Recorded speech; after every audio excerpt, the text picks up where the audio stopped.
Sejumlah orang dari kalangan umatku pergi menuju Baitullah untuk mengejar seorang lelaki Quraisy. Nah, sekarang poin kedua, bahwa Imam Mahdi kalau dia berasal dari keturunan baginda Nabi Muhammad SAW, maka dia mesti berasal dari suku Quraisy. Muncul pertanyaan di sosial media hari ini, muncul pertanyaan di berbagai macam persoalan hari ini. Apakah di Mekah dan Madinah masih ada suku Quraisy? Nah, di dalam tanda-tanda kiamat yang kecil sudah kita pelajari. Sekarang masuk kepada tanda kiamat yang besar, yang oleh sebagian ulama mengatakan setidaknya ada 4 figura hari kiamat. Ada 4 figura di akhir zaman sebagai gerbang masuknya kepada hari kiamat. Yang pertama, munculnya Dajjal.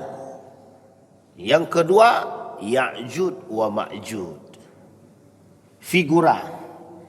Yang ketiga, ada persoalan Al-Mahdi wa nuzul Isa. Yang keempat tu Imam Mahdi, begitu juga turunnya Nabi Isa AS. Dalam pandangan para ulama, kalau 4 figura ini, dalam 4 model ini, dalam 4 bayangan dan tanda ini, dan alamat ini sudah terjadi, maka bisa kita katakan kedatangan kiamat itu. Terutama persoalan turunnya Nabi Isa. Tak disebutkan oleh Nabi dalam hadis yang lain, kecuali kata Nabi itu berkaitan dengan datangnya kiamat. Persoalan turunnya Nabi Isa. Tidak ada persoalan turunnya Nabi Isa itu kecuali pada persoalan hari kiamat. Begitu juga pada persoalannya Imam Al-Mahdi. Nah, malam hari ini kita akan coba bahas sedikit tentang Imam Al-Mahdi atau Al-Mahdi. Siapa Al-Mahdi? Bagaimana model nasabnya? Yang pertama yang mau kita bahas, pernyataan Mahdi atau Imam Mahdi dalam hadis yang sahih, serendah-rendahnya dalam hadis yang hasan. Yang kedua nanti akan kita sampaikan, jika waktu memungkinkan, Al-Mahdi dalam pandangan Yahudi dan Al-Mahdi dalam pandangan Syiah. Dan yang ketiga nanti Al-Mahdi dalam pandangan para ilmuwan. Apa yang mereka sebut dengan tentara Mahdi, apa yang mereka sebut sebagai penyelamat, kalau bahasa lainnya kata orang Yahudi, juru selamat. Juru selamat. Tak hanya di agama lain yang punya juru selamat, di Yahudi juga punya juru selamat. Nah, ini yang kemudian akan kita coba.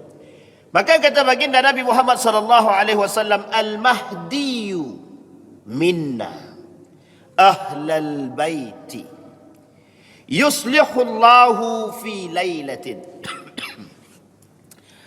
Kata Nabi dalam hadisnya dari Ali bin Abi Thalib, Al-Mahdi itu termasuk dari golongan kami, Ahlul Bait. Allah memperbaikinya pada malam hari. Hadis ini diriwayatkan oleh Imam Ahmad. Kemudian dalam riwayat Ibnu Majah dengan model yang sama, kemunculan Imam Mahdi adalah sebuah keniscayaan yang tak bisa kita mungkari, kita ingkari. Lau lam yabqa minad dunya illa yaumun qala zaidatu fi hadithihi la tawwalallahu dhalika al-yawm thumma ittafaqu hatta yab'atha fihi rajulan minni aw min ahli baiti, kata Nabi, yuwati'u ismuhu ismi wa ismu abihi ismu abi yamla'ul arda qistan wa adlan kama muli'at zulman wa jawran. Kata Nabi, andai kata tidak tersisa di muka bumi ini satu hari, Zaidah kemudian bertutur pada hadisnya, sesungguhnya Allah akan memanjangkan hari itu. Kemudian mereka para rawi bersepakat hingga Allah membangkitkan pada hari itu seorang lelaki yang namanya sama dengan namaku, nama bapak dia sama dengan nama bapakku, gitu dia.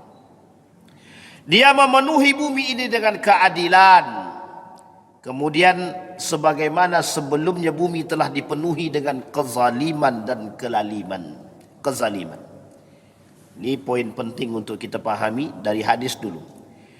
Dalam riwayat yang lain, la tadhhabu aw la tanqadi ad-dunya hatta yamlika al-araba rajulun min ahli baiti yuwati'u ismuhu ismi. Kata Nabi, tidak hilang atau tidak berakhir dunia ini sampai seorang lelaki dari kalangan ahlul bait memimpin bangsa Arab yang namanya mirip dengan namaku. Sampai sini dulu kita bahas. Bapak Ibu sekalian yang berbahagia, persoalan Imam Mahdi ini tidak bisa kita ingkari. Para ulama dari berbagai macam kalangan, baik Malaysia, Arab, Saudi Arabia misalkan, Yaman, dan para asatid dan da'i-da'i yang lain, mencoba memahami maksud daripada Imam Al-Mahdi dalam berbagai macam kacamata. Termasuk salah satunya dalam kacamata para ilmuwan. Ada yang mengatakan tentaranya Mahdi itu teknologi. Ada yang mengatakan tentara Al-Mahdi itu adalah orang yang kelak memenangkan dalam perperangan terakhir. Dan lain sebagainya. Ini adalah gambaran dalam perspektif yang dibangun oleh mereka. Setidaknya yang paling zahir untuk kita imani terlebih dahulu, Imam Mahdi itu mesti sejalan dengan apa yang dikatakan oleh Nabi. Itu iman pertama. Wajib kita mengimani keberadaan Imam Mahdi atau turunnya Imam Mahdi atau datangnya Imam Mahdi itu sama nama dia dengan nama Nabi dan nama bapak dia sama dengan nama bapak baginda Nabi Muhammad SAW. Itu yang harus kita imani pertama. Yang kedua yang harus kita imani berasal dari tanah Arab, tidak berasal dari Indonesia. Nah ini, tapi kalau di Indonesia ini dianggap Arab, ya belum tentu juga. Maka nanti Bapak Ibu sekalian yang berbahagia, setidaknya ada 3 Imam Al-Mahdi ini dalam pandangan kemunculan itu berasal dari 3 dalam pandangan para ulama itu. Yang pertama, min qibalil Khurasan, min qibalil Masyriq. Nah, ini penting untuk dipahami. Yang pertama dari Khurasan, yang kedua dari timur. Ada yang mengatakan yang ketiga ini saya lupa. Yang ketiga ini saya lupa. Dia ada 3 pandangan setidaknya. Kalau kita runut ini sejarah dalam pandangan para ulama Khurasan, ini kalau kita bicara dengan Khurasan, kita tak bisa lepas dari Iran, kita tak bisa lepas dari Irak, kita tak bisa lepas dari Syam. Ini poinnya di situ memang. Dia putarnya di situ memang. Dan kalau kita lihat lagi kalimat qibal al-masyriq, dari sebelah atau sisi daripada masyriq timur, ya sama. Cuma tak disebutkan di situ min qibalil maghrib atau min qibalil gharbi, enggak. Berarti dia tak turun di Belanda, enggak turun di Amerika. Mungkin bukan turun di Amerika, turun untuk Amerika mungkin gitu. Atau lahir untuk menghancurkan kezaliman. Yang membangun kezaliman, yang tak membangun kezaliman, ya tidak usah dihancurkan lah. Baik. Nah ini poin penting untuk dipahami terlebih dahulu. Jadi iman yang harus kita imani terlebih dahulu dalam garis lurus yang disampaikan oleh Al-Ustaz Fatihah dalam kitab ini, dia merujuk kepada hadis-hadis yang sahih dan hadis-hadis yang hasan. Sebelum nanti kita lihat bagaimana pandangan Yahudi dan Syiah. Karena cuma 2 ini yang kental dengan pemahaman mereka yang menimbulkan kontroversi di tengah umat Islam, Yahudi, dan ada satu lagi golongan yang disebut dengan Syiah. Kenapa Syiah kental mengatakan dari golongan dia? Min ahli baiti. Karena bagian daripada keluarga baginda Nabi Muhammad sallallahu alaihi wasallam. Baik, itu poin keimanan. Jadi kita tidak boleh mengingkari akan datangnya Mahdi itu. Hanya saja yang menjadi persoalan perdebatan itu bentuk kedatangannya seperti apa, orangnya seperti apa gantengnya, dan itu lain sebagainya. Ciri khas dan karakter fisik Al-Mahdi. Al-Mahdiyu minni ajla jabhati aqnal anfi yamla'ul arda qistan wa adlan kama muli'at jawran wa zulman yamliku sab'a sinin. Al-Mahdi itu berasal dari diriku, atau dariku kata Nabi. Lebar dahinya dan panjang mancung hidungnya. Dia akan memenuhi bumi dengan kelurusan dan keadilan, sebagaimana sebelumnya bumi dipenuhi dengan kezaliman dan kekacauan. Dia akan berkuasa selama 7 tahun. 7 tahun. Jadi saya lupa bawa bawa proyektor itu bisa kita lihatkan di draft turunan dia itu selama 7 tahun itu. Nah, besok insyaAllah lain waktu kalau kita ketemu di pertemuan selanjutnya kita sampaikan di Sabtu subuh kalau kita Allah izinkan. Itu 7 tahun 9 bulan. Diprediksi oleh para ulama lama kepemimpinannya Al-Mahdi itu 7 tahun 9 bulan. Dan itu masa perperangan kata para ulama. Orang yang datang untuk menumpas kezaliman itu. Baru ingat saya ada satu kota yang disebut bisa jadi gitu. Kalau kita merujuk kepada karakternya orang-orang Pakistan dan Afghanistan, ini juga poin pandangan oleh para ulama. Kata mereka, kalau dilihat daripada ciri-ciri dia, ciri keberaniannya, ciri kekuatannya, ciri kebangkitannya, dan daerahnya, itu hampir masuk pada posisi itu. Cuma kalau Nabi kata dia min ahli baiti, sekarang kita lihat, sudah tersebar kemana saja turunan silsilah baginda Nabi Muhammad SAW. Ada Yaman, Indonesia, Malaysia, di mana-mana sudah ada keturunan Nabi. Artinya ini termasuk salah satu poin yang membantah yang mengatakan bahwa keturunan Nabi sudah habis. Jadi kalau ada yang mengatakan keturunan Nabi sudah habis ketika tragedi Karbala, berarti dia tidak akan mengimani keberadaan Al-Mahdi. Karena hadis Nabi mengatakan Al-Mahdi itu datang dari Kibali, dari ahli baiti. Ini menunjukkan dalil yang menunjukkan bahwa keluarga Nabi, keturunan Nabi masih ada yang hidup. Maka bisa jadi Afghanistan, bisa jadi Pakistan, bisa jadi apakah mungkin dari Nejat? Tidak. Karena Nejat satu kota yang diancam, yang disebutkan akan kecelakaan. Celakalah bagi Nejat dan celakalah bagi Kufah. Kufah itu mana? Irak. Tapi dalam perperangan, dalam struktur peperangan, oleh para ulama dilihat dalam gambaran 7 tahun 9 bulan itu, negara yang ikut terkhusus yang Arab itu, yang Timur itu, yang Khurasan itu masuk semua. Irak, Iran, Syria, Yordan, Pakistan, Afghanistan, itu masuk semua. Saudi Arabia masuk semua. Artinya apa? Timur. Dulu tidak bisa diingkari Renaissance. Kita bicara tentang sedikit Renaissance. Renaissance itu artinya kebangkitan Islam. Oleh sebagian pandangan, oleh para ilmuwan mengatakan Renaissance itu kebangkitan Islam itu dari situ, Khurasan, dari Iran, dari Irak. Waktu itu masa kepemimpinan itu Kufah, Daulah Abbasiyah, Umayyah di Damaskus, ada kemudian Abbasiyah Dan ini poin penting, Abbasiyah di Kufah, Umayyah ada di Damaskus. Dan ini di tengah-tengahnya ada kota yang disebut dengan Baghdad, masa kejayaan Islam. Di sini muncul para ilmuwan muslim. Makanya mohon maaf, ilmuwan-ilmuwan muslim pada masa itu, mohon maaf, belum ada yang berasal dari Saudi Arabia itu. Waktu itu belum ada yang berasal dari Saudi Arabia.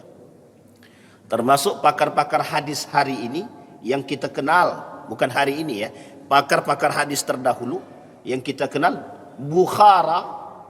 Bukhari, Imam Muslim, At-Tirmidzi. Ini kita bisa lihat itu dari mana asalnya, bukan Saudi Arabia. Nah, di sini kebangkitan itu tadi. Tapi uniknya, Nabi kata kerusakan dan kehancuran juga muncul dari situ. Sehingga nanti kezoliman yang terstruktur, yang terbangun itu, ada yang mengatakan pada Perang Dunia Ketiga. Sekarang kita sedang berada di ambang Perang Dunia Ketiga. Kita berada di ambang Perang Dunia Ketiga. Di ambang, saya tak katakan Perang Dunia Ketiga, tapi di ambang Perang Dunia Ketiga. Ada yang mengatakan di ambang Perang Dunia Ketiga, disinilah perannya Imam Mahdi gitu. Tapi itu kan pandangan. Kita tak salahkan pandangan orang yang mencoba dengan pandangan secara ilmiah yang mereka pandang melalui hasil analisa. Tapi Nabi mengatakan dalam hadis dia, secara jelas kata Nabi, Imam Mahdi akan datang kepada umat manusia ketika itu terkhusus bagi orang muslim untuk mendirikan keadilan dan mendirikan kejujuran. Itu yang jelas. Kemudian kemunculan Imam Mahdi ditandai dengan pertikaian 3 putra khalifah. Nah, ini dia. Maka ada yang mengatakan, apa betul kelak 3 pertikaian itu yang disebutkan pada masa dahulu? Ada ulama yang mengatakan, apakah itu ketika mati atau meninggalnya Raja Salman? Ini menjadi poin gitu. Wallahu alam. Tapi ini baru dalam bentuk analisa sebagian kalangan. Ada yang mengatakan ketika Raja Salman meninggal maka akan bertikailah. Pertanyaannya, apakah simbol Islam hari ini, simbol kekhalifahan Islam ada pada Saudi Arabia? Ataukah ada pada Yaman? Ataukah pada Oman? Ataukah pada Dubai? Ataukah pada yang lain? Kenapa dijadikan tolak ukur kerajaan Saudi Arabia? Karena di situ ada Makkah dan Madinah. Itu saja. Nah, ini yang kemudian. Tapi lagi-lagi pandangan. Nabi tak katakan secara jelas siapa orangnya, di mana tempatnya. Nabi tak katakan jelas. Yaqtatilu inda kanzikum salasatun, kulluhum ibnu khalifah, thumma la yasiru ila wahidin minhum, thumma tatlu'ur rayat as-sudu min kibalil masyriq fayaqtulunakum qatlan lam yuqtalhu qaumun. Thumma dzakara syai'an la ahfazuhu faqala fa idza ra'aitumuhu fabayi'uhu walau habwan 'ala thalji fa innahu khalifatullahil mahdi. Akan berperang memperebutkan harta dan kekuasaan, pembendaharaan kalian 3 golongan. Semuanya anak keturunan khalifah.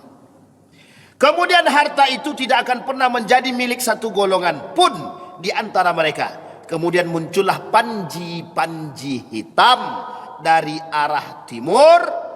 Lantas mereka akan memerangi kalian dengan sebuah perperangan yang belum pernah satu kaum pun diperangi seperti itu. Kemudian Rasulullah menceritakan sesuatu yang aku tidak menghafalnya. Lalu beliau bersabda, apakah kalian melihat? Apabila kalian melihatnya maka baiatlah dia, itu adalah sesungguhnya panjinya Allah Al-Mahdi gitu. Sekarang kita coba lihat sejarah, bukan sejarah. Sekarang coba kita menelaah sedikit. Misal kita kembali ke kerajaan Saudi Arabia, sistemnya kerajaan. Kita kembali ke Dubai, sistemnya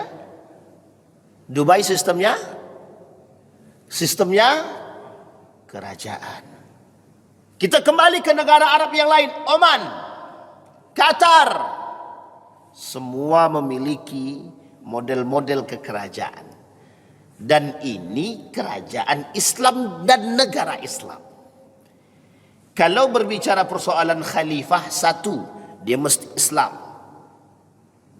Sekarang kita lihat latar daripada kejadian-kejadian.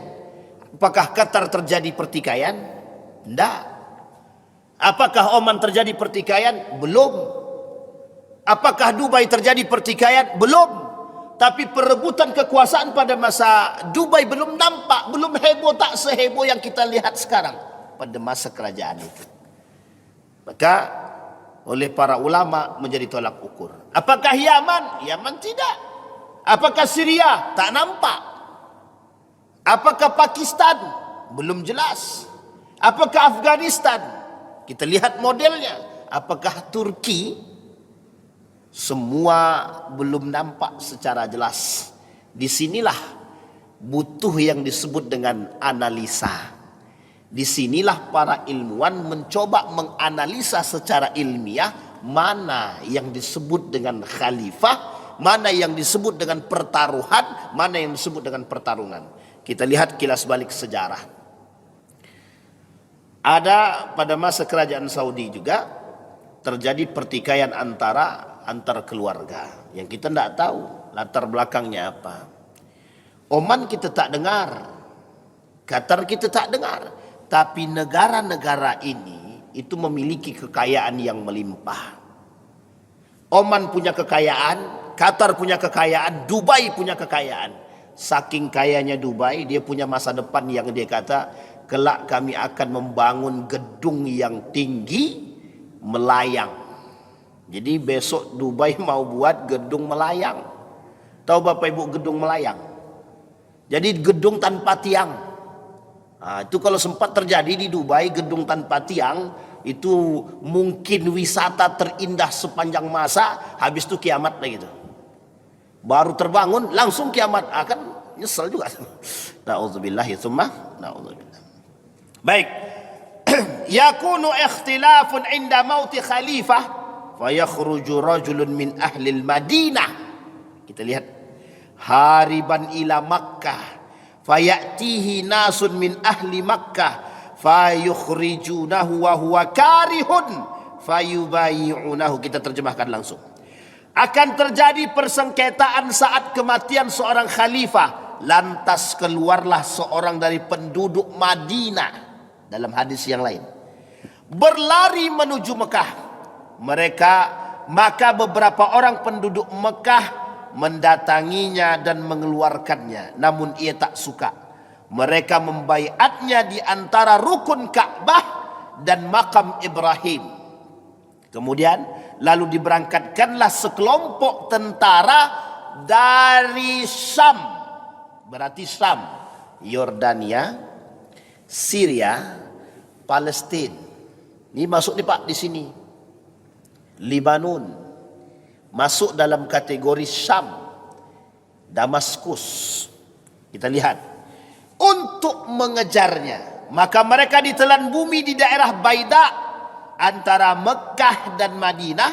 Maka ketika orang-orang melihat hal itu, tokoh-tokoh dari Syam dan orang-orang mulia dari Irak, Kufah mendatanginya. Mereka membaiatnya di antara rukun Ka'bah dan makam Ibrahim. Artinya pembaiatan Imam Mahdi sebagai seorang pemimpin dan khalifah dalam hadis ini kelak akan terjadi di Makkatul Mukarramah. Ini kalau kita singgung lagi, semakin nampak tanda itu sebenarnya. Semakin tampak. Berarti akan muncul di tengah umat muslim. Ya, itu yang kemudian menjadi persoalan. Kemudian datang seorang dari Quraisy, paman-paman dari pihak ibunya dan Bani Kalab. Ia memberangkatkan satu pasukan untuk menyerang mereka, Al-Mahdi dan orang-orang yang bersamanya. Namun mereka, Al-Mahdi dan orang-orang yang bersamanya, dapat mengalahkan mereka. Itulah pasukan Kalab. Di dalam hadis ini disebut dengan pasukan Kalbun. Pasukan, pasukan anjing. Jadi ada pasukan kelak yang akan melawan daripada Imam Mahdi ini. Dalam hadis ini disebut mereka adalah pasukan kambing, pasukan anjing, siapapun mereka. Tapi dalam hadis ini dikatakan golongan itu justru muncul juga dari tanah Arab. Dan min kibalihi, dari sebelah ibu dia, bukan dari sebelah ayah dia. Nah, ini kalau kita merujuk sejarah, sebelahnya baginda Nabi Muhammad SAW, kalau kita lihat dari sisi ibunya berasal dari pembesar-pembesar Madinah. Jadi kenapa ibunya balik ke Madinah? Di situ ada makam daripada Abdullah, ibunya tinggal di sana, keluarga besarnya di Madinah. Sementara yang di Mekah itu ayahnya Abdullah, lahir di Mekah dan besar di Mekah. Baik. Lalu harta dibagi-bagi dan diberlakukanlah sunnah Nabi. Ia Al-Mahdi akan mensyiarkan Islam ke seluruh penjuru bumi. Ia akan menetap selama 7 tahun. Ada yang mengatakan 7 tahun 9 bulan. Lalu meninggal dan ia pun disolati oleh kaum muslimin. Baik, kemudian pasukan yang akan mengajar Imam Mahdi akan dibenamkan. Abasa Rasulullah sallallahu alaihi wasallam fi manamihi.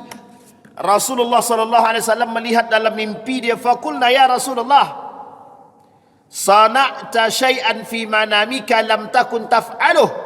Faqala al-ajabu inna nasan min ummati yu'ammuna bil baiti bi rajulin min Quraisy qad laja'a bil baiti hatta idza kanu bil baida, nama tempat, khusifa bihim faqulna ya Rasulullah inna at-tariqa qad yajma'un nasa.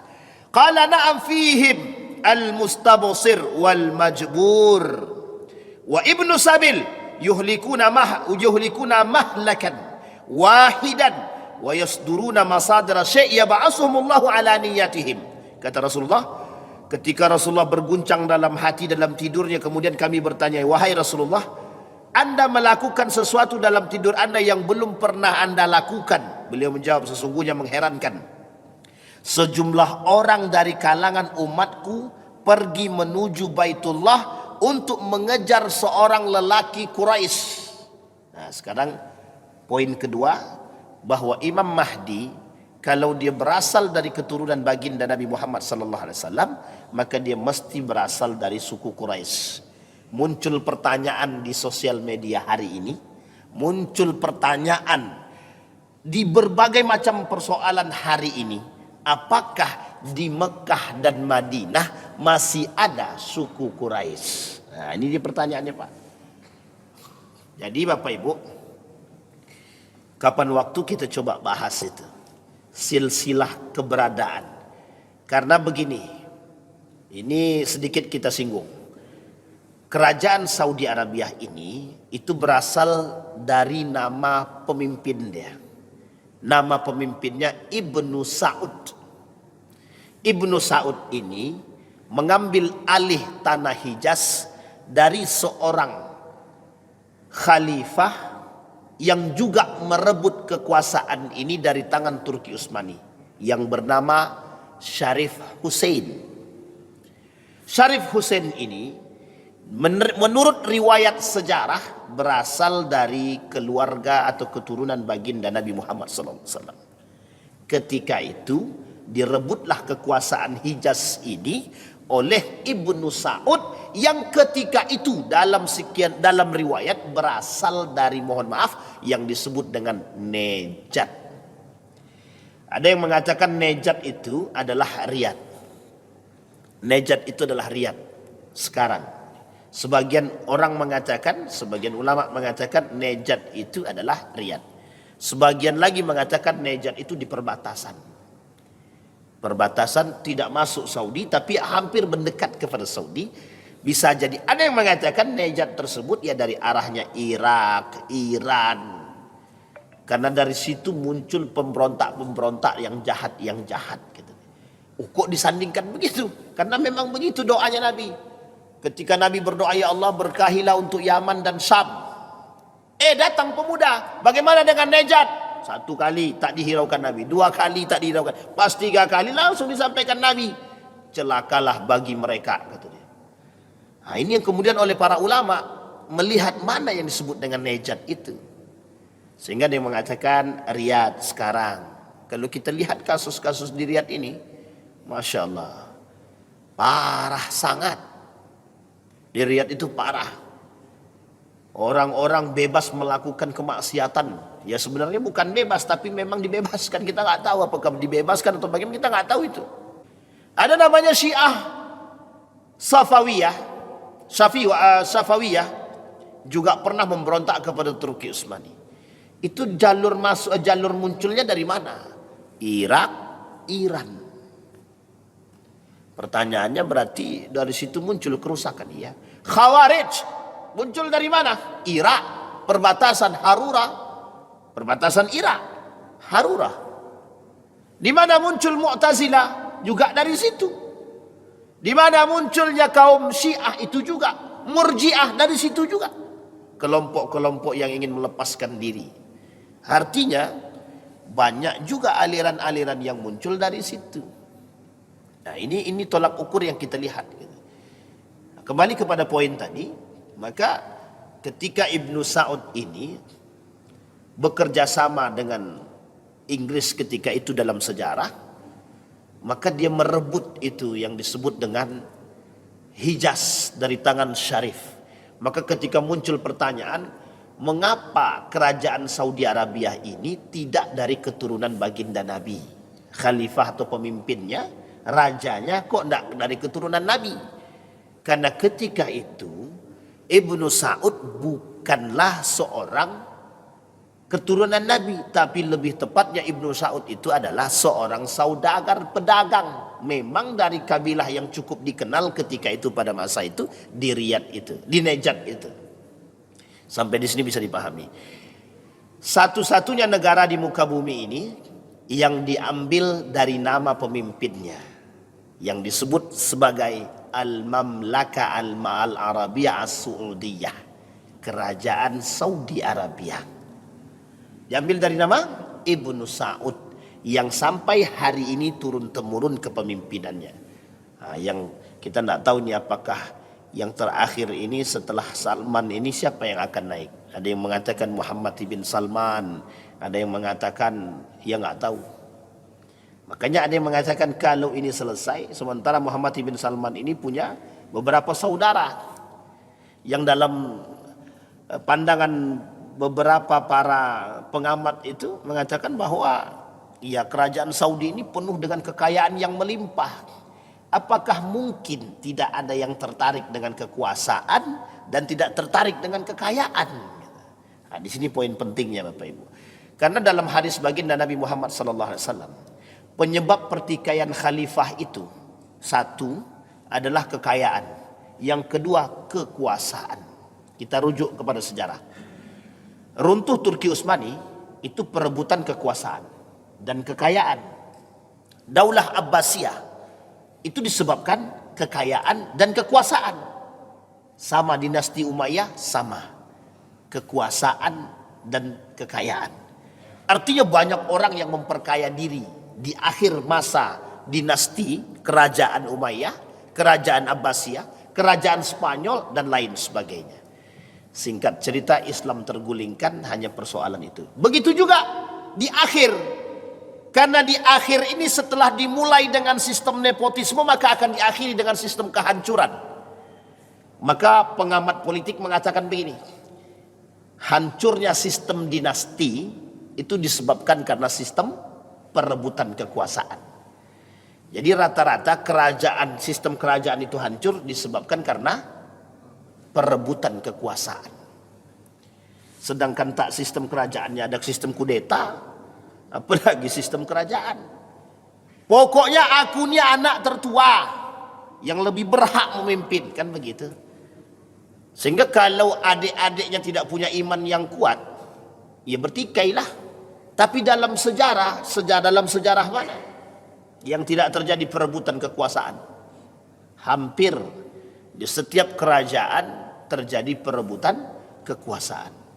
Artinya dimulai dengan sistem dinasti pada masa Muawiyah bin Abi Sufyan, maka akan diakhiri dengan perebutan kekuasaan yang kelak pertikaian itu di tengah umat muslim itu sendiri untuk memilih siapa khalifah dia, karena sistemnya khilafah. Baik. Nah, di sini Bapak Ibu sekalian yang berbahagia, maka kemudian kata Nabi, dari kalian umatku seorang mengejar seorang lelaki Quraisy yang sudah berlindung di Baitullah. Namun ketika pasukan itu berada di gurun pasir, mereka dibenamkan di dalam bumi. Kami bertanya, wahai Rasulullah, bukankah rombongan itu menghimpun banyak orang?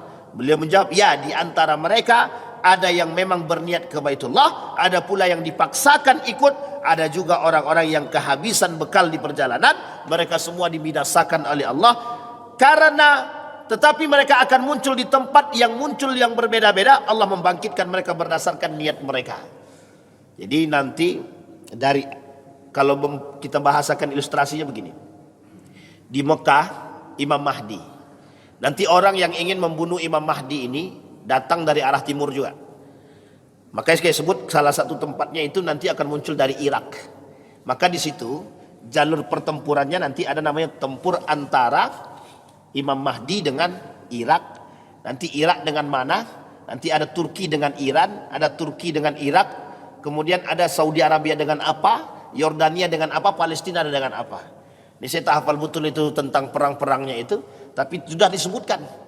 Ada namanya buku judulnya Perang Akhir Zaman. Nah, jadi buku Perang Akhir Zaman itu menyebutkan semua perang sebelum datang pada perang terakhir.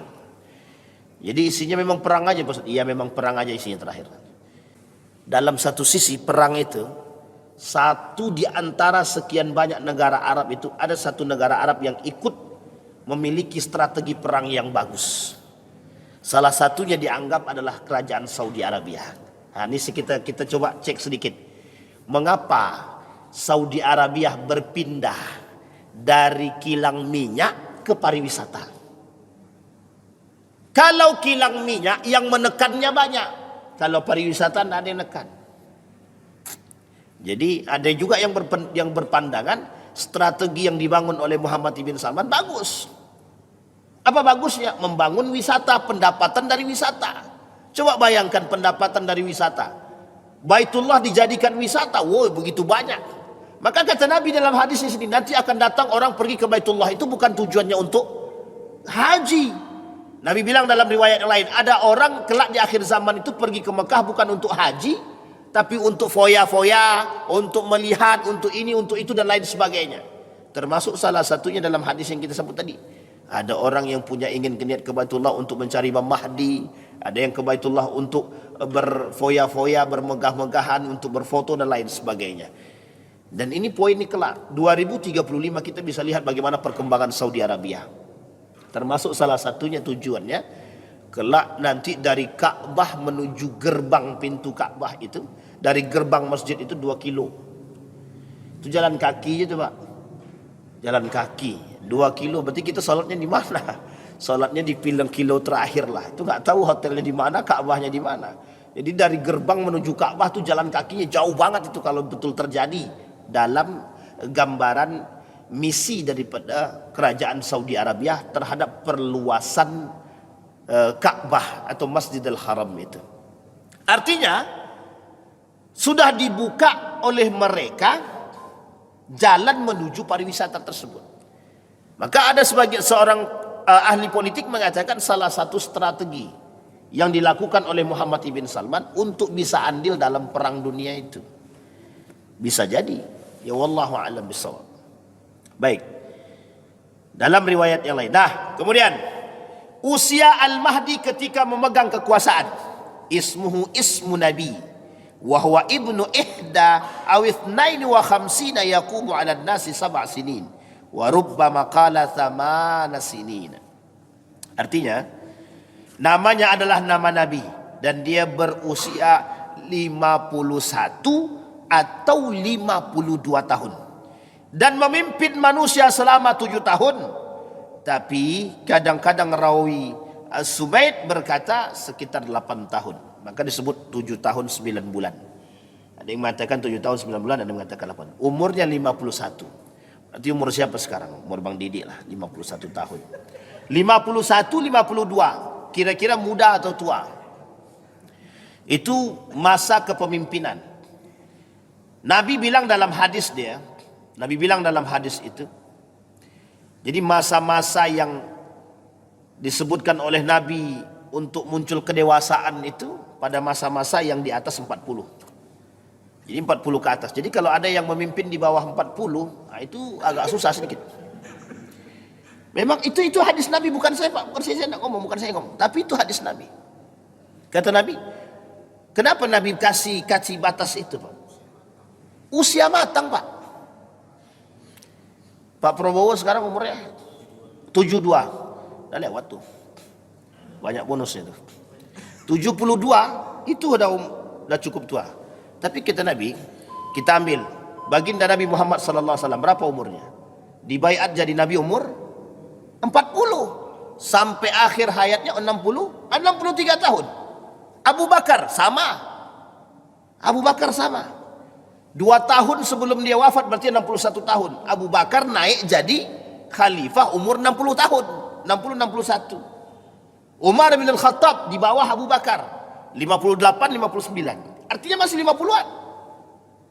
Yang termuda Ali bin Abi Thalib. Tapi ketika memimpin, Ali bin Abi Thalib pada usia 50 ke atas. Sama dengan Al-Hasan wal Husain. Sama.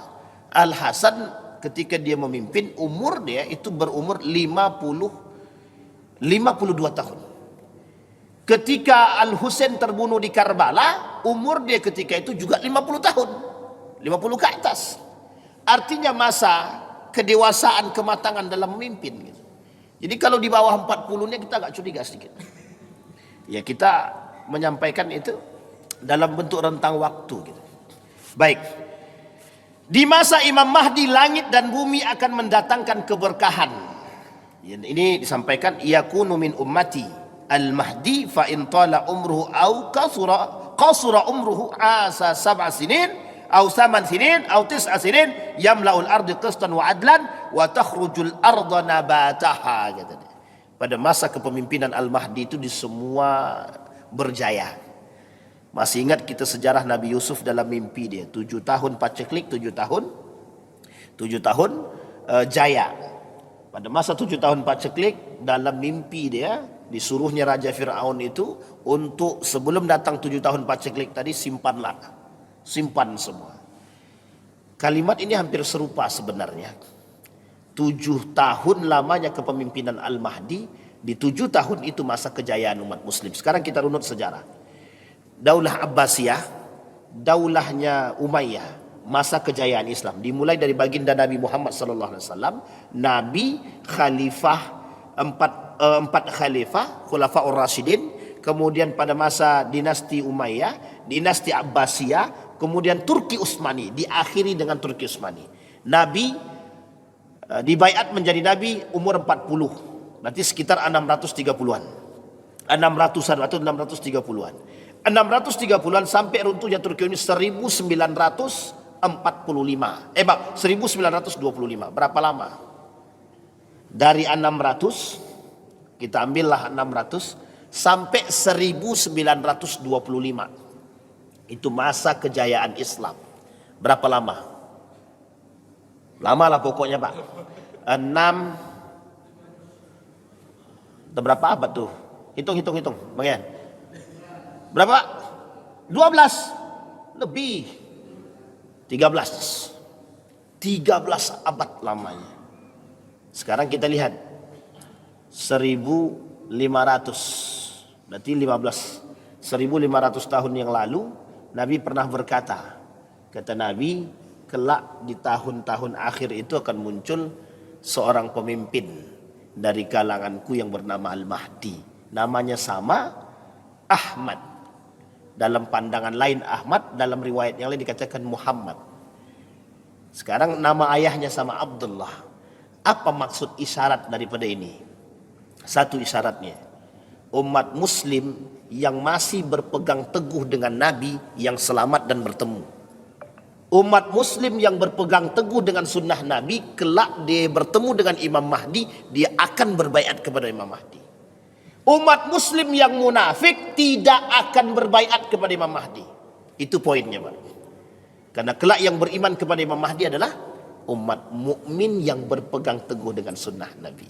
Nah, ini poin kita. Kita lanjutkan di pertemuan yang akan datang. Mudah-mudahan ada manfaat bagi kita semua.